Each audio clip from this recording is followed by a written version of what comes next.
the volume of, so the volume is given to us 320 cubic feet. Is to be considered with a square base. Okay. I thought we had a problem like this. Was it different? Yes, the problem we did on the example Okay. wasn't using square feet. It was just the perimeter, basically. That's fine. Okay, with the volume, so we have the volume, a square base and a top. Okay, so once I'm told that the base is squared, I put x everywhere, and the height is h. The cost per square foot for the bottom, so right here, is 0.15 per square foot. Okay. The top, okay, so there is a top this time, and this is 0.10 per square foot. And for the sides is 0.025 per square foot. Okay, so apparently the bottom is the most expensive, 15 cents, 10 cents, and 2.5. What dimensions will minimize the cost? Very good. Minimize cost. So this is what we are interested in, and now I can stop sharing. Perfect. So if I'm asked to minimize the cost, so this is the key, and this is the function, right? This is what I'm asked to do, and this is our function. So before I find a function that represents the cost of this box, I can't do anything. I cannot even think of whatever I'm asked to find. So let's compose the cost function. So the cost will be the cost of the base. So the cost of the base will be area multiplied by the cost per foot, of course, square foot. Okay, so this will be the area times the cost per square foot. Then the cost for the outside sides will be 4 times x times h times the cost per square foot. And then the top will be x times x, the area, times the cost per square foot. So one piece, second, and the third, because the third is all the same. So the cost is, so for the base, plus top, plus sides. So, and also remember that we can only have one variable in the problem, so somehow I have to determine the height, function of x, but I have to eliminate it somehow. And I'll have to come back here. How do I know the volume of a box? Is the area of the base times the height. So area of the base times the height is the volume. That's the formula for the volume of such a rectangular box. So from here, I already have 320 equals area of the base, which is x squared, multiplied by the height. And from here, I know that the height is this over this. Because at some point in time, I will have to use the height, and I don't want to. I want to use the height function of x. Okay, let's stop for a second and see if you have any questions so far. So if we were to use A for area instead of X, just as the component, like if we said A squared times H, that would be okay. It doesn't matter. So the notation is not important. So you're not talking about the area. You're talking about the side of the base. Okay. Is that what you're saying? So you want to change this into A? Because I thought you said the area, but you're saying, so I try to avoid the A and the A in the same, but we're not really using that, but I'm using it here. So, but it doesn't matter. The calculations will always be the same, no matter what letters you use. That's up to you. Okay, so then the total cost will be a cost function of x. That's why I prefer x, but you can write cost function of A. It doesn't matter. It's the same thing. The cost of the base is x squared multiplied by the cost per square foot. So x squared multiplied by 0.15 plus the top now. So that was the base. Now the top is also x squared, but this time multiplied by 0.10. And now I have the sides. There are 4 equal sides, and they have base times height, x times the height. That's why I already wanted to have it, 320 over x squared, and multiplied by the cost per square foot for the side. So I'm going to put it here. Of course, you already know I always run out of room because I write with these markers and I write as big as I can so you can see what I'm doing. So this is the cost function. It needs a lot of cleanup. So let's clean it up. 0.15 plus 0.10 is 0.25x squared. Of course, here I will simplify an x. And I will use my calculator. I don't want to switch because it's just a multiplication. So I have 4 times 320 and times 0.025. 4 times 320 times 0.025, and I got 32. So this is plus 32 divided by x. This is the cost function. Any questions before we move on? Anyone? Is this okay? Is that a yes? Is that a no? Anyone? Yes, it's good. Okay. So then, of course, once we have the function, then I want to find the minimum. What do I need to do next? Take the derivative. Yes, of course. So c prime of x, I have to multiply by 2. So this is 0.5x. Remember 1 over x. Please remember this. This is very important. So this will be negative 32 divided by x squared. I will have to find the least common denominator, which is, anyone? X squared. Correct. Very good. So then this needs to be multiplied by x squared. So 0.5x cubed minus 32. When is a fraction 0? Because we have to set it equal to 0 to find critical numbers. When is a fraction 0?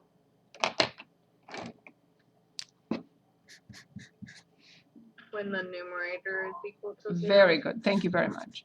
X cubed minus 32 equals 0. So I move 32 and divide by 0.5, or basically I multiply by 2. So this is x cubed equals 64. And when I take the cube root, because that's the only way, I get x equals 4. Measurement unit, feet. So I claim that this gives a minimum. And you have to say, show me. So I'm assuming you already did say show me, because this is not enough. What if this gives a minimum? Who knows? So at this point, I have to do this. C prime of x. So this is 4, 0 to whatever. It cannot be whatever. And c of x. Okay. So c prime is 0 at 4. And I will not plug in numbers in x squared because it's positive, but I will plug in 0 in the top, and I'll see it's a negative, and I will plug in anything to the right, a 4, like 10, and it will be positive. So I know that this is definitely the minimum, no question. If I'm asked to find the minimum, I will find C of 4, and let's see what C of 4 is. I don't remember if they want us to find the minimum or not, but I will find it since I'm here. So C of 4 will be 0.25 times 16 plus 32 divided by 4. So how much is, so 0.25 is actually 1/4 of this. So this will be 4 and this will be 8. So this is 12. And this is $12. Okay, now they are asking us to find the dimensions. We only found x. So I have to go back here and determine h, the height. So then the height will be 320 divided by 16. So then the height equals 20 feet. Because when I divide, I get 20. So number one, I have to show. And I did show, by studying the sign of the first derivative, I showed that this is indeed the minimum. I determined the minimum, and I determined the dimensions of the box that holds a volume of 320 cubic feet. This is the restriction. This is given to us, and we have to think in terms of this. That's the restriction, right? And for the box to hold this volume, then and have the minimum cost, it has to have a base, length of the base as 4 and the height of 20. Any questions? Do we understand this problem? Do we have other questions? Is there anything else we want to go back to? Anything?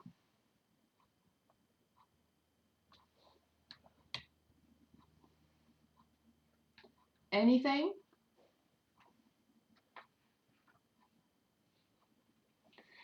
Do you feel like working on anything else from the differentials and marginals and differentials?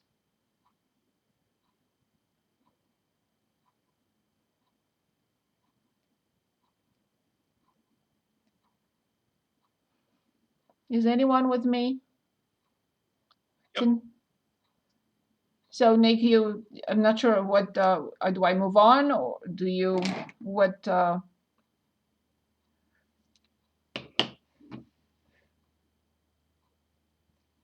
we want to look at, again, at an approximation? Do we want to look at another marginal something? Revenue, profit, or remove all? Professor, can we do 38 from 2.6? Yes. It's page 266 or 267. Perfect. So let me share my screen. And you said navigation is here. You said 266.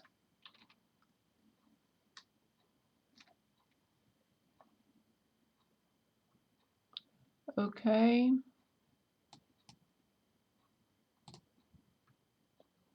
And you said 38. I managed to pass it.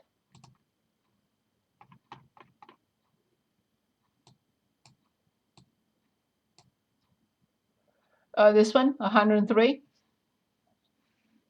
Yeah. Good. So this is the square root of 103. Very good. So remember what we said, that this is super, super important, that f of x plus a little bit, some error, is approximately f of x plus the differential of f, which is f prime of x dx. This little bit is this. So keeping this in mind, this will help us identify f of x, help us identify x, help us identify dx, and of course f prime of x later on. Once I identify these things, all I have to do is just plug them in, and it's done. So can anyone tell us what function is in question here? The square root of x. Very good. So once you say that, then you're going to tell me this. I know that because we discussed this function over and over. Now, so compare these two and give us x and dx. Anyone? X would be 100. Of and course. dx would be 3. That's it. So if I have here, let's say 98, then x will be 100, but dx will be -2. So careful. Good. So all I have to do is just plug it in right now. So tell me f of x with x being 100. So what will I write? 10. That's it. Plus f prime of x with x being 100. What do I write? 1/20th. 1 over 20. Perfect. And dx is the last piece, which is 3. This is it. That's all I need to do. But I have to simplify it. But I don't have to approximate this. So this is 10 plus 3 over 20. I need to multiply this by 20. So I have 200 plus 3 over 20. So this is 203 over 20. This is it. But of course, I will go to the calculator and I will make sure that this is indeed approximate. So I did not make a mistake.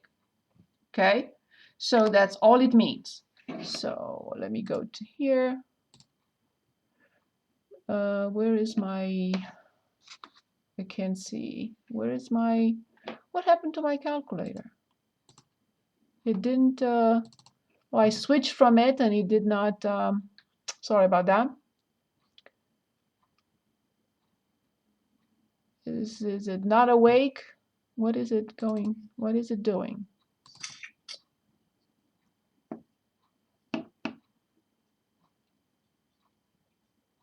Okay, so we're looking at the square root of 103 and 203 over 20. Today, we hope.